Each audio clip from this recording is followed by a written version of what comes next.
Vamos lá, irmãos? Vamos fazer uma oração e começar a nossa aula, então? Vamos orar, então. Ó Pai, em nome de Jesus, muito obrigado por mais esse encontro, esse momento que o Senhor nos concede, debaixo da Tua graça. Pedimos agora a Deus a orientação, a sabedoria do Teu Espírito. Ilumina a nossa mente, aquieta o nosso coração, Deus, nas Tuas mãos, que possamos verdadeiramente ser alimentados agora pela Tua palavra. Ajuda-nos, Senhor, a pensarmos segundo a Tua vontade, segundo este tema tão importante em nossas vidas, que é o casamento. Muito obrigado, Deus. Nós te damos graças por todos os presentes. Te pedimos também que o Senhor estenda a tua mão de graça sobre os outros grupos, que o teu Espírito Santo também os ilumine, que o Senhor os conserve de toda a mentira, Senhor, de toda a inclinação do seu coração, e que a tua palavra, como esse leite espiritual genuíno, possa cair em seus corações também. Amém. E que isso produza glória para o teu nome, Deus. Nós te pedimos isso em nome de Jesus. Amém. Amém. Meus irmãos, mais uma vez, graças a Deus pela presença de todos. De maneira especial, eu preciso frisar aqui a presença da Francine e do Marcelo, amigos aqui meus e da Carol. Graças a Deus pela vida de vocês. É uma alegria vocês estarem presentes aqui. Algum conforto ao coração de vocês, de alguma forma, atendendo a necessidade de vocês dentro do relacionamento. Todo mundo me ouvindo? Deu aqui, sua conexão está estável? Todo mundo me ouvindo? Ok. O Marcelo e a Francine fazem 12 anos de casado hoje, e é uma alegria poder comemorar esse aniversário ouvindo a palavra daquele que instituiu o casamento, aquele que rege o casamento, aquele que tem todas as armas para trazer a felicidade em um casamento. Então, verdadeiramente, é uma alegria e vocês estão fazendo um belo investimento nessa manhã, estando presentes aqui. Não por minha causa, não por causa de ninguém, mas porque nós vamos aqui falar do casamento à luz da palavra de Deus. E esse tema, meus irmãos, nesses dias de pandemia, ele é extremamente propício. Tem sido divulgado, isso é notório, como aumentou o número de separações por conta dessa pandemia, né? Por uma questão lógica, se nós ficamos mais próximos de nossos cônjuges, nós criamos mais oportunidades para desentendimentos e tudo mais, para percepção de problemas que temos, para atritos mesmo. E se você não trata isso de maneira correta, à luz justamente da palavra daquele que instituiu o vínculo, fica muito difícil. Quando nos fechamos em nós mesmos para lidar com problemas no casamento,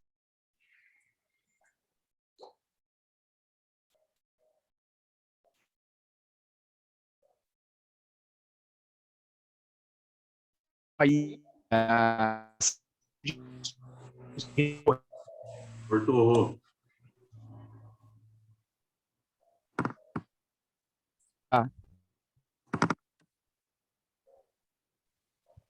Do livro da Edith Schaefer, ok? Oi. Alô? Volta lá. Quando temos Oi. problema no Alô? casamento. Oi. Você cortou Isso. o teu aí. Volta lá. Cortou, né? Tá. Cortou, irmãos? Cortou bastante? Todo mundo cortou? Ninguém ouviu? Cortou? Ficou congelado. Eu acho que eu vou... O que vocês acham de eu ir lá para a sala, hein? Fica à vontade. Rapaz, me dá 2 minutos aí. Então, eu vou transferir. Eu não tenho cabo, não, mas eu vou ser um cabo aqui. Eu vou me transferir lá para a sala. Espera aí, só um minuto então, irmãos. É melhor. Talvez melhore. Eu queria pedir um conselho a Tony Timanga. Tony, eu tô com...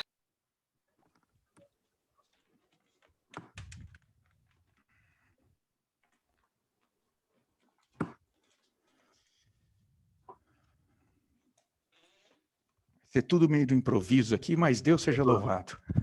Enquanto o Rô vai lá, eu vou dar um recado geral aqui para o pessoal manter os microfones desligados para não acontecer, às vezes, de ter alguma interferência. Tá? Eu até consigo desligar aqui, mas vocês me ajudam se vocês mantiverem os microfones desligados.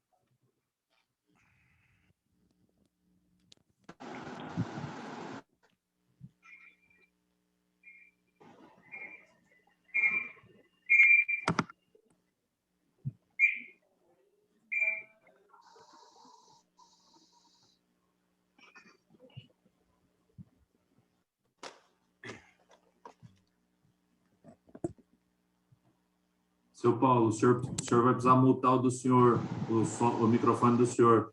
O senhor e a dona Vailde estão na mesma sala, vai dar muita microfonia para a gente. Tira o som do senhor, deixa mutado. Vamos lá, então, irmãos. Retomando, então, nós estamos estudando esse livro aqui, então, A Celebração do Matrimônio, né, da Edith Schaeffer, que foi casada com Francis Schaeffer, um grande teólogo da igreja, e justamente nesse capítulo 6, ela vai falar sobre o casamento, a instituição do casamento. Todo mundo está me ouvindo? Perfeito. Isso. Ela vai falar sobre o casamento. E pensando nisso, ela fala sobre o dia do casamento dela. Puxa, eu confesso para vocês que, a princípio, eu fiquei pensando, Senhor, isso é um dia histórico, pessoal na vida desse casal. E ela descreve com muitos detalhes o dia do casamento dela.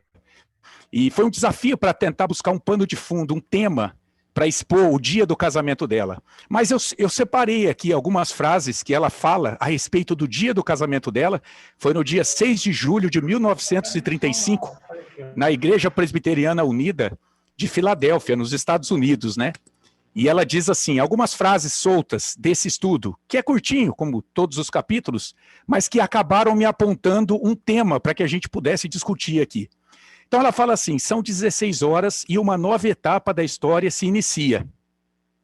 A primeira geração de uma nova família.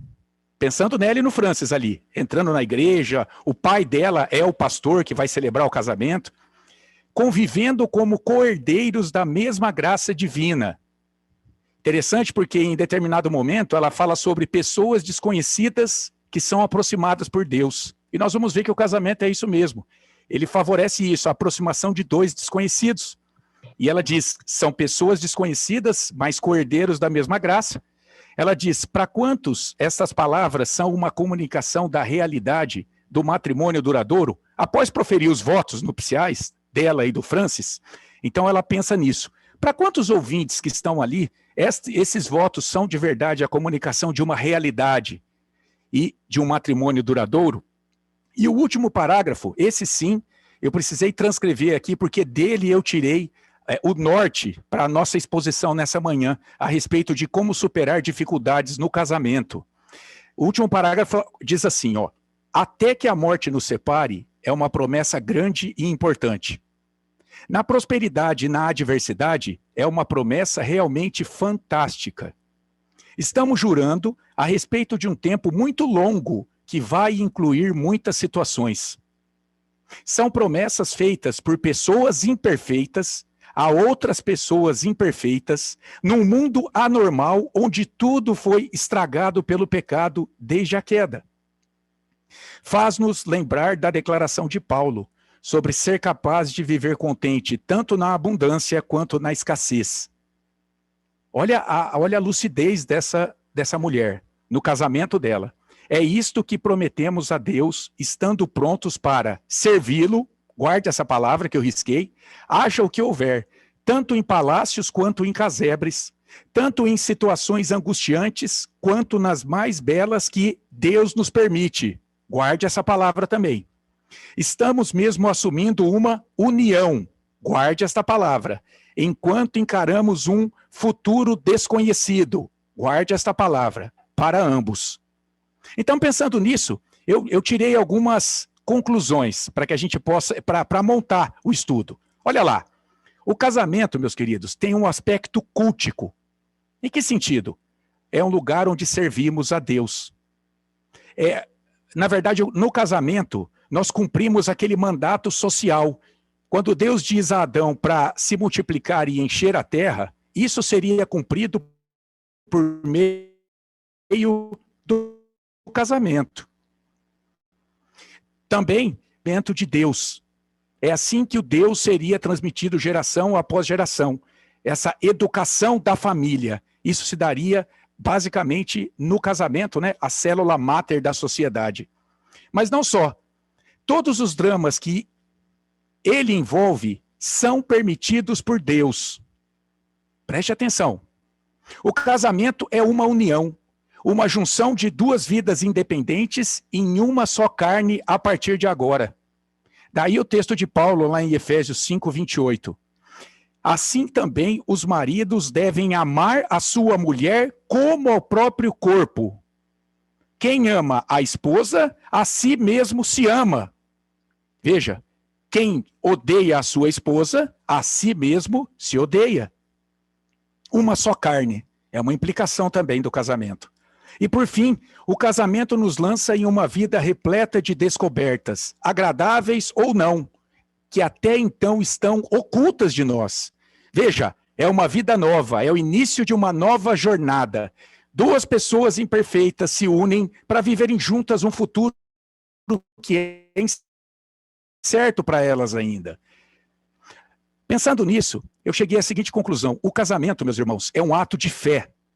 Dois desconhecidos resolvem se unir para viverem uma vida desconhecida, tendo como opositores da relação Satanás, o mundo e seus valores, e os próprios corações corruptos dos cônjuges, inimigos que sem trégua conspirarão contra a estabilidade do relacionamento. Como sobreviver a isso? A esse mar de incertezas povoado por inimigos vorazes, no qual mergulha essa união, e ter um casamento duradouro e que sirva a Deus e ao seu reino? Então é isso que eu me proponho aqui a tentar desenvolver dentro desse pequeno tempo. Isso daria, com certeza, um simpósio, né, com muitas palestras. Mas dentro desse pequeno tempo, como é que a gente pode, então, pensar nisso? Como sobreviver a um relacionamento e suas dificuldades, servindo a Deus dentro desse relacionamento? Primeiramente, é preciso definir a sua cosmovisão, a sua visão macro a respeito do casamento. Você precisa responder a seguinte pergunta: você casou com que finalidade? Essa é uma pergunta que, de maneira muito sincera, todo cônjuge tem que responder em algum momento. Você casou com que finalidade? E eu aqui separei pelo menos duas, as principais. Para ser feliz, realizando seus desejos enquanto se satisfaz com a pessoa amada, ou para servir a Deus e, nesse processo, encontrar verdadeira felicidade e propósito. Os apaixonados se casam para ser feliz, e quando começam a descobrir os defeitos do outro, se separam porque não se sentem mais realizados. Um casamento onde cada um só pensava em si. Isso não quer dizer que a paixão não seja importante no casamento, mas é preciso saber que ela é, eu chamei aqui de uma doce ilusão. Ela é gostosa enquanto dura, mas não é possível acreditar que o casamento sobreviva com ela, com a paixão, quando vierem as crises.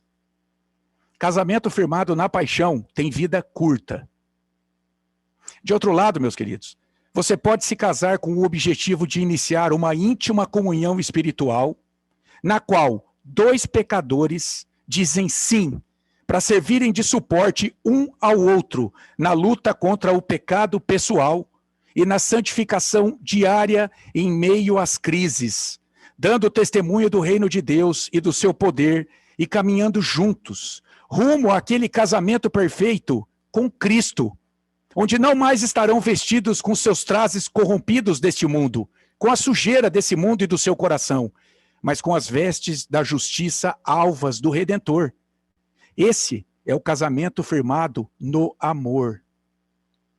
Encarar o casamento como um local de satisfação individual, um fim em si mesmo, e como um local de auxílio mútuo para servir a Deus e ao seu reino aqui na terra, antecipando uma realidade eterna dos céus, faz toda a diferença na manutenção do vínculo diante das crises que sobrevirão. Então, meus irmãos, é preciso mudar a nossa cosmovisão do casamento. Primeiramente, isso é fundamental. É preciso abrir mão de uma visão mundana e assumir uma visão cristã de casamento. Esse é o primeiro ponto. A partir dessa visão do casamento, você toma como parâmetro para enfrentar qualquer problema, qualquer desafio, qualquer dificuldade que lhe for proposta. Você casa para satisfazer os seus desejos ou você casa para servir a Deus com o seu cônjuge, que é tão imperfeito quanto você? Veja como enxergar o casamento dessa forma nos faz faz-nos calar quando queremos gritar, nos faz agir quando queremos ficar inertes. Mas não só isso. Esse auxílio mútuo no enfrentamento de pecados, dos defeitos de caráter de ambos os cônjuges, contribui para a sua santificação, uma doutrina preciosa para as Escrituras. Esse é o segundo ponto que eu quero destacar aqui. Casamento é lugar para santificação e não egolatria. Eu vou repetir. Casamento é lugar para santificação e não egolatria. Veja como tudo isso parte da cosmovisão cristã do casamento. Porque no casamento fundado na paixão, fechado em si mesmo, você não pensa no outro, você pensa em você. Você não trabalha para o outro, você trabalha para você. Aqui, nesse ponto da santificação no casamento, eu gostaria de me valer de algumas lições preciosas que eu tirei desse livro aqui, ó, do Timothy Keller. O Significado do Casamento. Eu recomendo aos irmãos, eu li esse livro há algum tempo, e no capítulo 5 desse livro, o Timothy Keller vai falar de amar o desconhecido. Como é possível isso? Ele vai usar um texto de Efésios 4,15 e ele vai extrair dali 3 poderes que ele vai aplicar ao casamento. Isso vai trazer equilíbrio à relação, vai promover santificação e a glória de Deus. Evidentemente, eu não tenho como expor todo o estudo, é longo, mas eu tirei alguns conceitos e complementei com outras questões que me vieram à mente. Então, o texto bíblico de Efésios 4,15, no qual ele baseia esses 3 poderes para aplicar ao casamento, é aquele 1. Mas, seguindo a verdade em amor, cresçamos em tudo naquele que é a cabeça, Cristo. Ele destaca desse texto 3 poderes, como eu já disse, que aplicados à vida do cônjuge, não só farão com que ele reflita mais a imagem de Cristo, mas também fará que ele devote mais amor ao outro cônjuge, ajudando na luta contra os seus próprios pecados, contra os seus defeitos de caráter. Os poderes são muito simples. O poder da verdade, o poder do amor e o poder da graça. Então vamos vê-lo aqui rapidamente e depois no final fazer algumas aplicações. Vocês vão perceber no final, certamente, debaixo da orientação do Senhor, se tivermos condições de verdadeiramente aplicá-los ao nosso casamento, isso fará uma grande diferença, notadamente quando surgirem as crises, os problemas, os desafios que a relação nos apresenta. Mas o que é esse poder da verdade no casamento? O que é o poder da verdade aplicado ao casamento? Muito simples. É o poder de mostrar a verdade a respeito de quem você é. Você aceita que seu cônjuge fale de seus defeitos? Você aceita? Será que eles não são seus, mas são frutos da cabeça do seu cônjuge? Não. Veja, todos nós entramos para o casamento cheios de defeitos, cheios de problemas. A relação diária com o nosso cônjuge tem o poder de revelar aquilo que, no passado, antes de nos casarmos, mesmo que percebido por amigos e familiares, não tinha tanta importância. Mas agora ganha proporções enormes em razão do casamento implicar uma relação tão íntima e próxima entre 2 pessoas imperfeitas. Então, algo que era suportável no passado por aquelas pessoas que conviviam conosco, agora no casamento, se tornam intolerável dentro da casa e precisa ser encarado com seriedade para ser vencido. Aqui é uma ilustração bem interessante. Imagine uma velha ponte de madeira sobre um rio. Você olha para essa ponte e ela parece sólida, ela parece muito compacta, você não vê brechas, frestas, rachaduras na madeira. Eis que passa um caminhão pesado sobre ela. Então, a pressão daquele caminhão sobre aquela ponte faz aparecer brechas, rachaduras que até então eram ocultas aos olhos. Meus irmãos, o casamento é esse caminhão pesado sobre a madeira, que são justamente os cônjuges. O casamento força ambos os cônjuges a retirarem as suas máscaras e a mostrarem a carranca de seus pecados uns aos outros. Veja, o casamento, a própria relação, a pressão do dia a dia faz com que defeitos de caráter em nós apareçam. Como aquela madeira que foi preto confronta você com você mesmo, com a sua feiura de caráter, em última análise. E é preciso deixar isso muito claro. Nós somos adultos, pessoas maduras, que querem viver um casamento para a glória de Deus e para a felicidade aqui nessa terra também, com todos os problemas que ele envolve. E nesse momento a gente não pode dourar a pílula diante de quem somos, diante dos efeitos de uma união de duas pessoas imperfeitas debaixo do mesmo teto. O casamento, sim, ele expõe a feiura de nosso caráter. Aí você pensa assim, mas isso é ruim, Rogério. Pelo contrário. Isso é uma bênção na vida de pessoas imperfeitas que estão buscando melhora, santificação, um padrão excelente, o padrão de Cristo em suas vidas. Você quer ver por quê? Se você pensasse ser tão perfeito assim, a ponto de não admitir que o seu cônjuge apontasse os seus defeitos de caráter, não haveria esperança para você. O Espírito Santo que purifica o nosso caráter seria alguém sem espaço na tua vida. Nesse sentido aqui, há uma outra metáfora, a do ouro e a das impurezas, que o Timothy Keller vai dizer. Ele vai dizer que quando nós nos casamos, a gente só vê o ouro no outro, mas com o tempo, as impurezas aparecem, as brechas na madeira. E assim como o fogo retira as impurezas do ouro, deixando-o limpo, porque na verdade as impurezas nunca fizeram parte daquele ouro, daquela matéria-prima valiosa. O caráter do nosso cônjuge também vai sendo purificado pela ação do Espírito Santo, que usa como instrumento a vida do outro cônjuge no apontamento das suas falhas de caráter. Olha que interessante. Uma aplicação prática disso é que, em vez de você dizer assim, eu odeio ele por ser assim. Às vezes você não fala, a gente pensa, eu odeio ele por ser assim. Você pode dizer o seguinte, eu não gosto dele quando faz isso, mas sei que isso não é ele de fato. Isso é manifestação dos seus pecados, da sua sujeira, da sua impureza. E, portanto, eu quero estar ao lado dele para ajudá-lo a superar esse defeito que tanto me incomoda, para que ele cada dia mais se pareça com a sua verdadeira identidade em Cristo. Veja como uma aplicação prática tremenda essa. Nós conseguimos trazer isso à mente no momento da briga. Veja, é o que Paulo confessa lá em Romanos 7,20, eu pensei. Lá ele diz assim, mas se eu, Paulo, faço o que não quero, já não sou eu quem faz isso, e sim o pecado que habita em mim.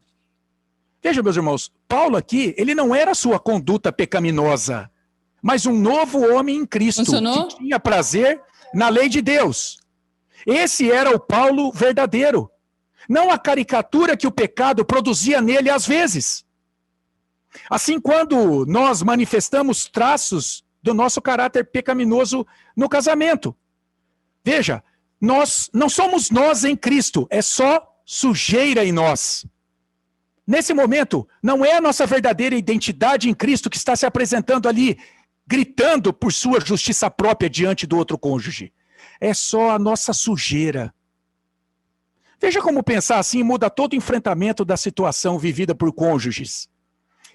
Desse ponto de vista, eu penso, a discussão, muitas vezes, travada sobre defeitos no outro que nos incomodam, ela não desaparece, mas ela é muito minimizada.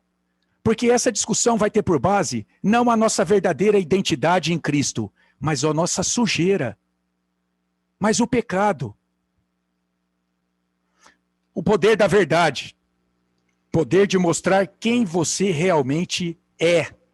Permita que o seu cônjuge mostre quem você realmente é no casamento. Aceite isso com humildade e permita trabalharem juntos para a remoção da sujeira da sua verdadeira identidade em Cristo. Porque esses defeitos de caráter manifestos na relação, se você pertence a Cristo, não são de você.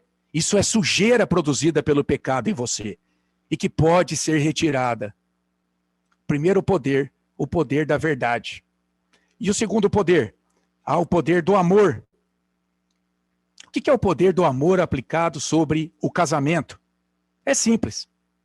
É o poder que seu cônjuge tem de apoiar você, enquanto você luta contra a sujeira dos teus pecados, dos teus defeitos de caráter. É verdade, meus irmãos. Ao longo da vida, o nosso caráter é formado por juízos de valores que fizeram de nós, e muitas vezes por juízos de valores e preconceitos e estereótipos que nós mesmos assumimos para nós. E isso, com o passar do tempo, forma uma colcha de retalhos não muito simétricos, sem ordem, que por vezes se sobrepõem causando problemas de comportamento, síndromes, taras, enfim, nos afetam e depõem contra a nossa santidade em Cristo.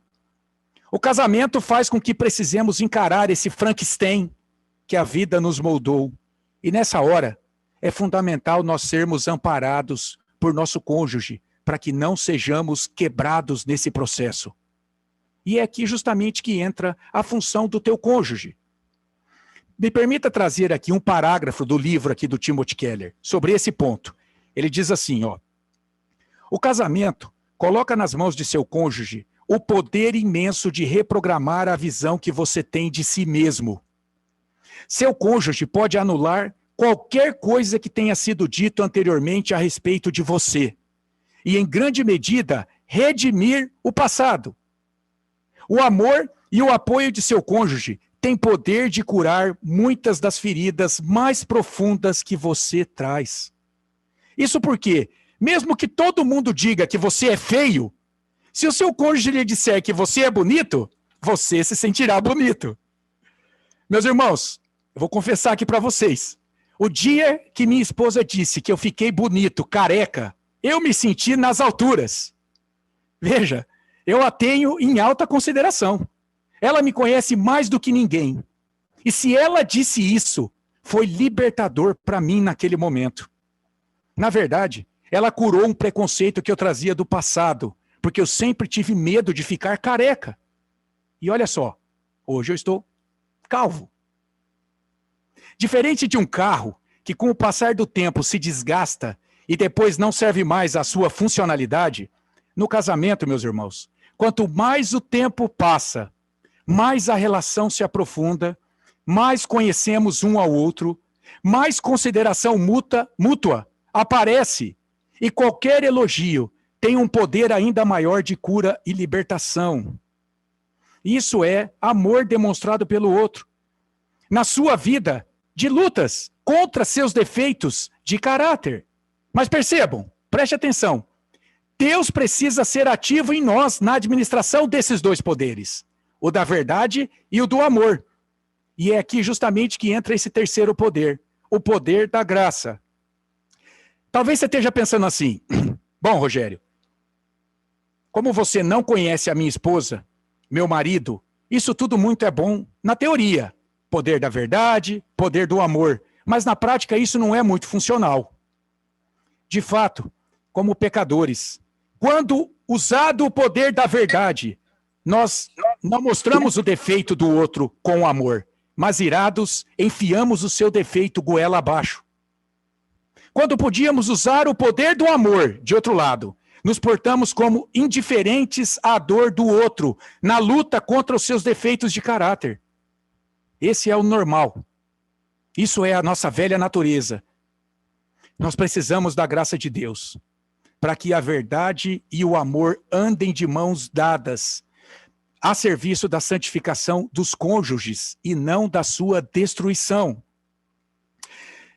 Preste atenção. Se nós dissermos a verdade sem amor, nós destruímos o outro, que ou revidará ou se retrairá.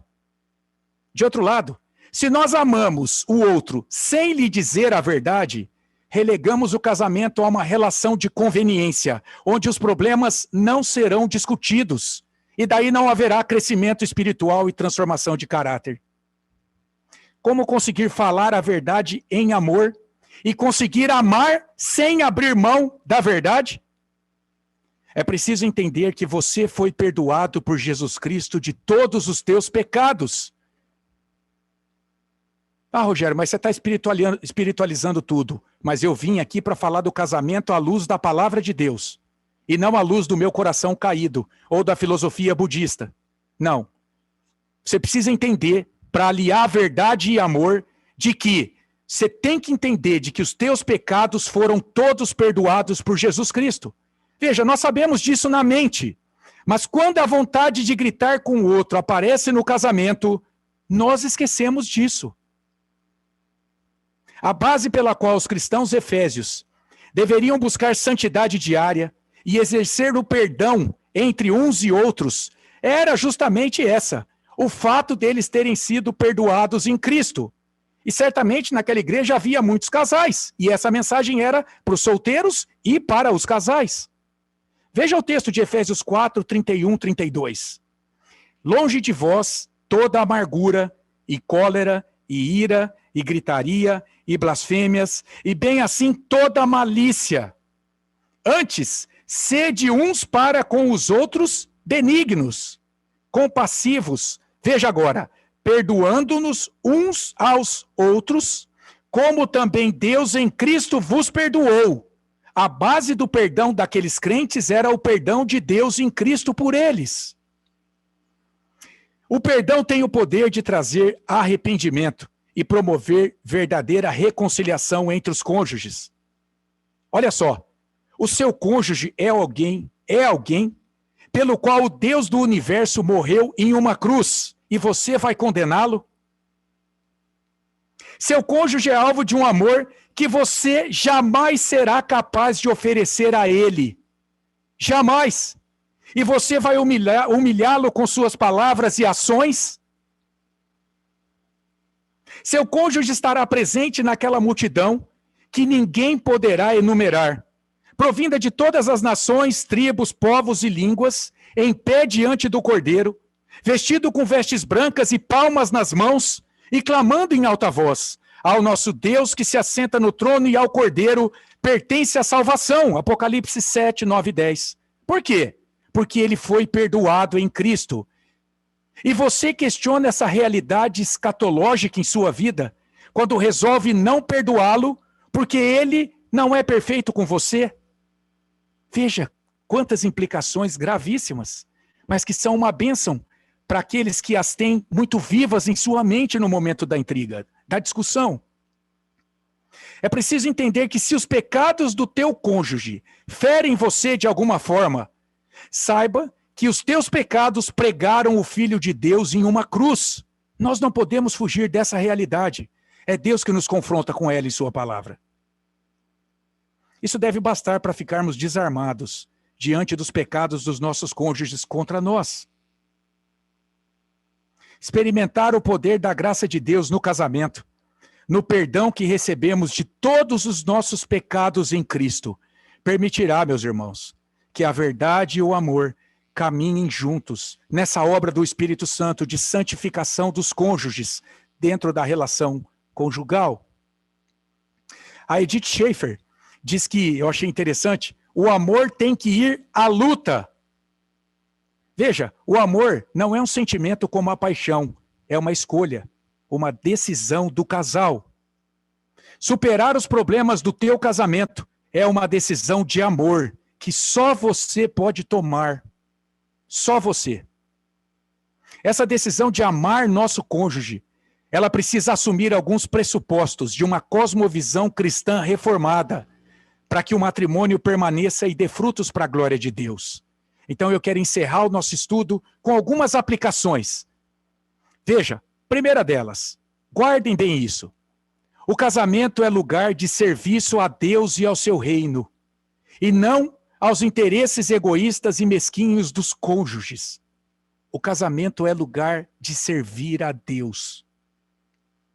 Portanto, você casou com seu cônjuge para servir a Deus em teu casamento. Consegue perceber isso? Eu casei com a Carol para servir a Deus em meu casamento. Em segundo lugar, todas as situações difíceis na relação são permitidas por Deus para crescimento espiritual do casal, que será cada dia mais conformado à imagem de Cristo. Todas elas. Você casou com o seu cônjuge para que você e ele reflitam a imagem de Cristo cada dia mais, à medida que vocês superam os desafios da relação. Nós gostamos de ler lá em Romanos 8, né? Todo bem coopera para o bem, todo mal coopera para o bem daqueles que amam a Deus, não é? Vamos lá em Romanos 8. Eu citei errado o texto. Sabemos que todas as coisas, é isso, não citei errado. Eu falei do bem e do mal, é isso. Todas as coisas aqui não são só as coisas boas, e nós sabemos disso. É o que de ruim acontece conosco também. Então veja, todas as coisas cooperam para o bem. É difícil isso, eu confesso aos irmãos. Não é fácil, no meio de uma discussão, às vezes, você entender que aquilo ali coopera para o bem daqueles que amam a Deus, daqueles que são chamados segundo o seu propósito. E o propósito dentro do contexto do casamento é a santificação de ambos os cônjuges. Todas as coisas cooperam para o bem. Temos que trazer isso bem claro dentro de nós. Isso exige prática diária. Interessante, né? Hoje, ouvindo a pregação, lá em 1 Pedro 2,5, Pedro vai dizer que nós devemos, por meio de Cristo, oferecer a Deus sacrifícios espirituais agradáveis. Veja, lidar à luz da Escritura, dentro do contexto de Romanos 8, 28, de que aquela discussão está colaborando para um bem nosso, é o oferecimento ao Deus de um sacrifício espiritual por meio de Cristo. Veja, quando você tiver que suportar a dor, suportar a indignação, ter que rever o seu próprio caráter à luz do que está sendo acusado pelo teu cônjuge, ofereça isso a Deus como um sacrifício espiritual. Isso será agradável a Ele, certamente. Mas não só isso, uma terceira aplicação que eu gostaria de fazer. O casamento coloca lado a lado dois desconhecidos. E por vezes você pode ter um desconhecido bem difícil de suportar aí ao seu lado. Mas se você casou com ele, meu querido, é porque você é forte o suficiente para caminhar ao lado desta pessoa. Porque Deus diz que Ele nunca permite uma carga mais pesada do que nós podemos suportar. Está lá em 1 Coríntios 10, 13. Confie em você.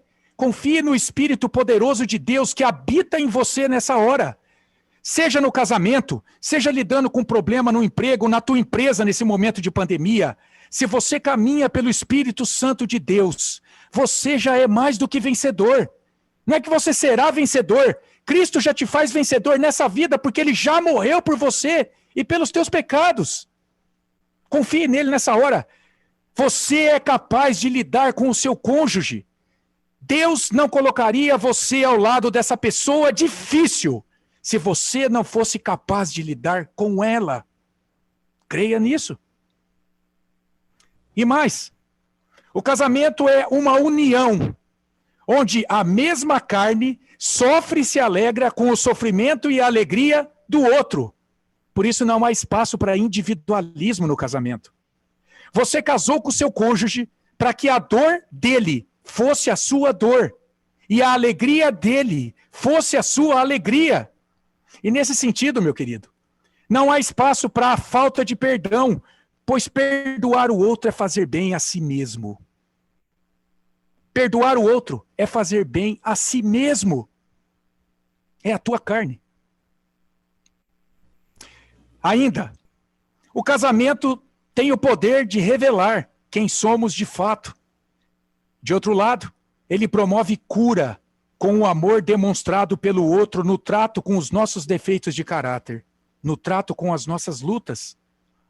Você casou com seu cônjuge para ajudá-lo a perceber os seus pecados e ampará-lo em amor, enquanto ele luta contra eles. Guarde isso. Ainda, o casamento é uma trincheira, onde o perdão derrota todos os inimigos em campo e garante a vitória, promovendo reconciliação e paz. Você casou com seu cônjuge para perdoá-lo e não para condená-lo quando ele peca contra você. Pois se nem Deus o condena mais em Cristo, quanto mais você. Veja, meus irmãos, nós temos que depender da graça de Deus. Como é difícil lembrar disso no momento do atrito. Mas nós temos que saber que isso Deus nos revela em sua palavra. Se o teu cônjuge foi perdoado em Cristo, como condená-lo? Se Deus é por nós, quem será contra nós? Paulo vai falar em Romanos 6. Se Deus é pelo teu cônjuge chato, difícil, vai você condená-lo? Por fim, meus irmãos, concluindo esse é o nosso estudo, o casamento é uma figura imperfeita daquele último estágio de relacionamento perfeito que teremos com Cristo, o noivo da sua amada igreja, no contexto, os cristãos em um casamento. E por isso, longe de amaldiçoar o nosso estimado cônjuge, nosso irmão espiritual, louvemos a Deus pela sua vida preciosa, porque ele é instrumento do Espírito Santo para nos conduzir cada dia mais à imagem perfeita de nosso Senhor e Salvador Jesus Cristo, a quem seja dada a glória para sempre. Amém, meus irmãos. Era isso aqui que eu tinha para partilhar com vocês a respeito do casamento e uma forma cristã de superar as suas dificuldades, começando com a mudança da visão do casamento e depois aplicando esses poderes da verdade, do amor e da graça. Eu espero que o Espírito Santo possa ter falado alguma coisa ao seu coração e que essa palavra esteja aí latente no momento em que ela precisar ser colocada em prática, no momento em que você for desafiado dentro do relacionamento pelo teu cônjuge, debaixo de muita oração, sem dúvida alguma. Se alguém quiser comentar alguma coisa, enriquecer o estudo, está aberta a palavra, tá? A gente tem tempo ainda, graças a Deus. Foram aí 40 minutos de estudo e penso que o suficiente, tá bom? Pode falar aí, irmãos. Rogério, uma coisa interessante, né? Enquanto você estava falando, eu estava me lembrando. Primeiro ponto, né? O casamento é um lugar de bênção, um lugar de desfrute da felicidade. E, de repente, a gente corre o risco de ressaltar tanto as dificuldades e os pontos negativos do casamento, que a gente esquece de ressaltar a virtude, a alegria, o desfrute, a bênção do casamento.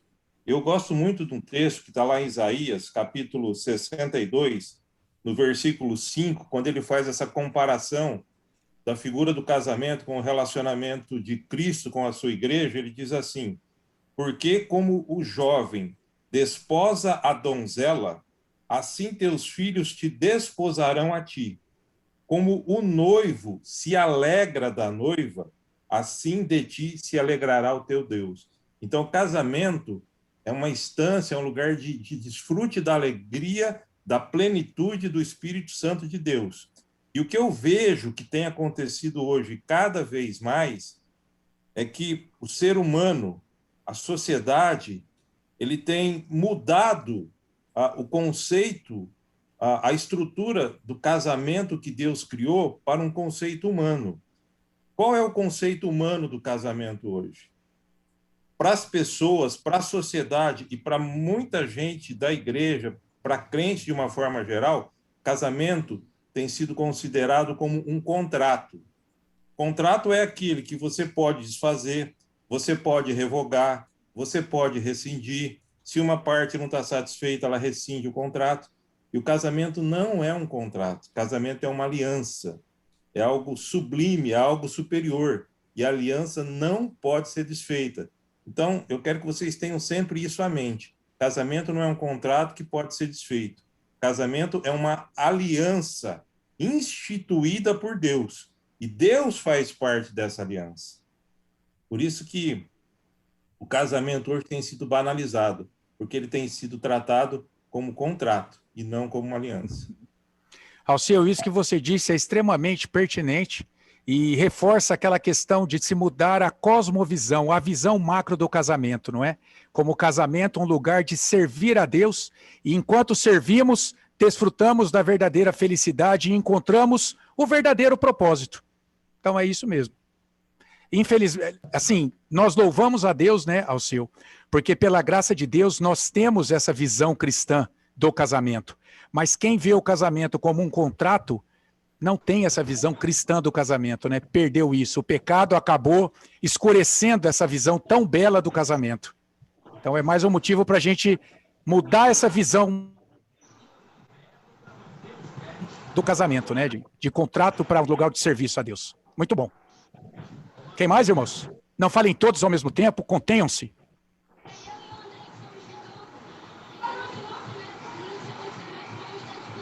Eu acho que está tudo muito claro. É o que vocês enalteceram aí. A gente tem que lutar, a gente tem que tirar o nosso eu, refletir a vontade de Deus nas nossas vidas e viver sempre para honrar e glorificar Ele em tudo. Sempre nos colocando no lugar do outro e sabendo que Deus é aquele que realiza em nós, né, o querer mudar as nossas vidas. Bênção Amém. pura. Amém.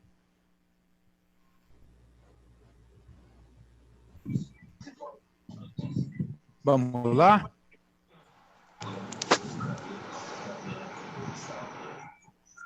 Ninguém mais? Podemos orar? Tem tanta gente experiente aqui. Vamos lá. Ninguém vai falar que eu fiquei feio, careca, né? Eu não ligo, porque minha esposa falou que eu fiquei bonito. Para mim já basta.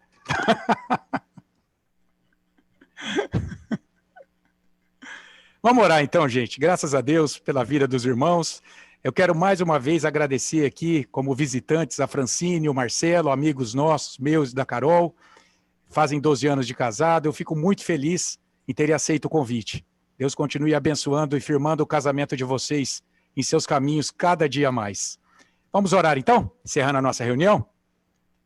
Ó Deus, nós te damos graças, Senhor. Não temos palavras para agradecer ao Senhor e ao teu amor derramado em nós por meio de Cristo, nos perdoando de todos os pecados. Ó Deus, ajuda-nos em nossos casamentos. Nós somos falhos, limitados, somos tendentes a olhar para os nossos interesses.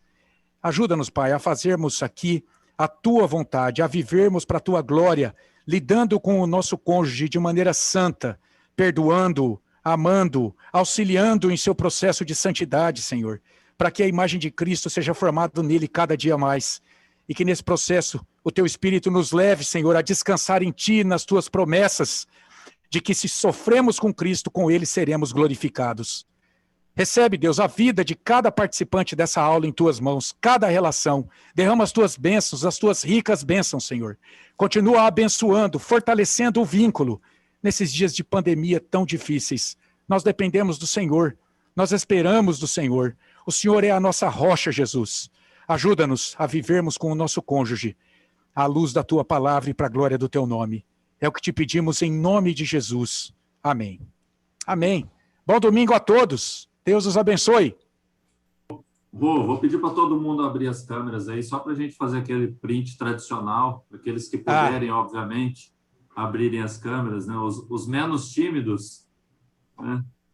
Os menos tímidos que puderem aí abrir a câmera para a gente dar aquele print e colocar lá no grupo. Um monte de gente nova. Olha quanta gente bonita, e o pessoal não fica aparecendo. Entendeu? Olha lá, hein? Ó, sorriso, 1, 2, 3. Eu estou tirando o print aqui. E aí, pessoal, Deus abençoe a todos. Tenham todos um excelente dia.